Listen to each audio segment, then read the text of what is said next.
Well, good evening from Chattanooga. Behind me, I've got my Cubs backdrop. They won their 100th game for the first time since 1935 tonight. So, many reasons to celebrate, but let's talk a little bit about college affordability and the financial picture nationally. A couple of disagreements in the articles this week about how much sensitivity students have to price increases. One article suggested that for every $1,000 that tuition goes up, 3% fewer students enroll. And then another article suggested that for every $100 that tuition goes up, 0.5% to 1% fewer students enroll. So if you kind of look at that as an apples to apples comparison, for every $1,000, somewhere between 5 and 10% fewer students enroll. And I don't think that's particularly surprising that increased prices result in lower enrollments. I do wonder though about the question of sticker price versus net price, and whether community college students are perhaps more sensitive to that idea that community college students may be less aware of the notion that the price quoted on the website may not be what they really end up paying. Anecdotally, in working directly with students, I know often students are surprised that they're going to get a refund. Students with full Pell, they don't even know that they're actually going to get a check back in most cases if they attend a community college. Which kind of echoes back to a point in the articles from last week about whether institutions like ours, community colleges in Tennessee, are we leaving money on the table by charging less than students may get if they are fully eligible for Pell. And the article last week argued that we're leaving, that institutions really have an incentive to charge more to be sure that we eat up all of the Pell available to our students so that we don't have to refund them.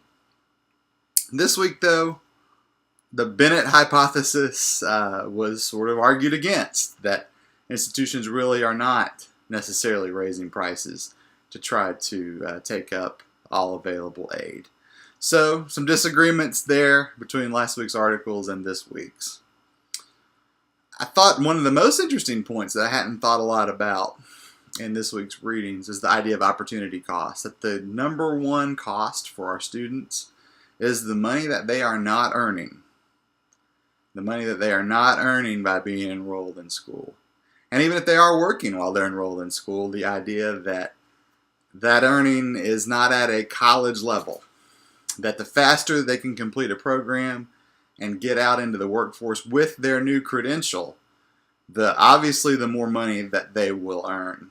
And if we thought more about opportunity cost as being part of our students' cost of attendance, I think we would find, and so would our students, a lot more incentive to push through very quickly and efficiently to complete programs, to not get caught in the whirlpool of major changes and bad advising in some cases. We really have a lot more of an incentive to be efficient in the way that our students move through college. And then several points this week about free college not really being free.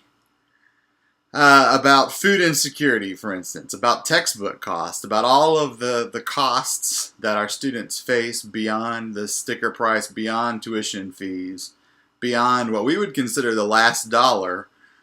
Students' last dollar is a lot further beyond what Tennessee Promise calls last dollar.